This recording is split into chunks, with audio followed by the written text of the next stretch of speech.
हे पोलिस कुठून आले आणि काय आले आणि आम्हाला काय पकडलं तुम्हाला सगळं सांगतो मी, फक्त तुम्ही व्हिडिओ शॉर्टपर्यंत पाहत राहा. नमस्कार मित्रांनो, मी तुमचा लाडका दर्शन देशमुख. आपण चाललो आज अक्कलकोटले. आज आहे महाराष्ट्र दर्शनाचा दुसरा दिवस. आता आपण अक्कलकोटले पोहोचलो. अक्कलकोटले पोहोचल्यानंतर आपण आता टाईटबेगे मंदिरात चाललो रे बा. आता प्रसाद घेतला, आरती ताट घेतला, आपण टाईटबेगे आता हार घेतला, हारे घेतला, आता चाललो आपण मंदिरात. तो अक्कलकोट मधलं वॉटर वृक्षाचं झाड तुम्ही जर पाहिलं असेल अक्कलकोट मधलं झाड तर कमेंट मध्ये नक्की सांगा. त्याची खासियत दाखवा. रुद्राक्षाच्या माडीनं म्हटलं पुरं स्वामी समर्थ बनवले रे बा.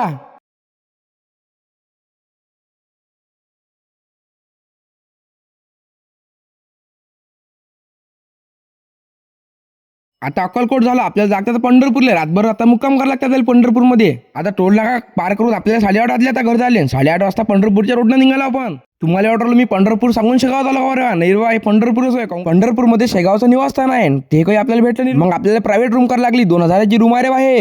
आता हातपाय धुतो आपण, चालला तर जेवायला का सकाळपासून काही खाल्लंच नाही रे बा. आता टाईट बॅग आपण हॉटेल पाहिजे चांगलं कोणतं येतं, तर तुम्हाला माहिती असेल हॉटेल इथं कोणतं चांगलं आहे तर कमेंटमध्ये नक्की सांगा. आता आपण पंढरपूरमध्ये गुगलवर सर्च केल्यानंतर हॉटेल कोणतं चांगलं आहे तर हे चांगलं दिसलं 3BK. आता इथं जेवणाची टेस्ट कशी आहे काय माहिती. टाईट बॅग पापड बोलून घेतला. आपल्याला पापड तर पाहिजे ना बाबा, जेवायच्या पहिले पापड एक नंबर होता. टाईट बॅग आपण जेवणी बोलून घेतलं एक नंबर. अशा भाज्या गिज्या टाईट बोलावल्या, 3 भाज्या बोलावल्या, तंदूरी रोटी बोलावली. जर तुम्हाला 5 असन का पुढं काय घडलं तर फॉलो नक्की करा. मी तुमच्या मनावर घ्या 1000 फॉलोअर कम्प्लीट करून टाका आपले.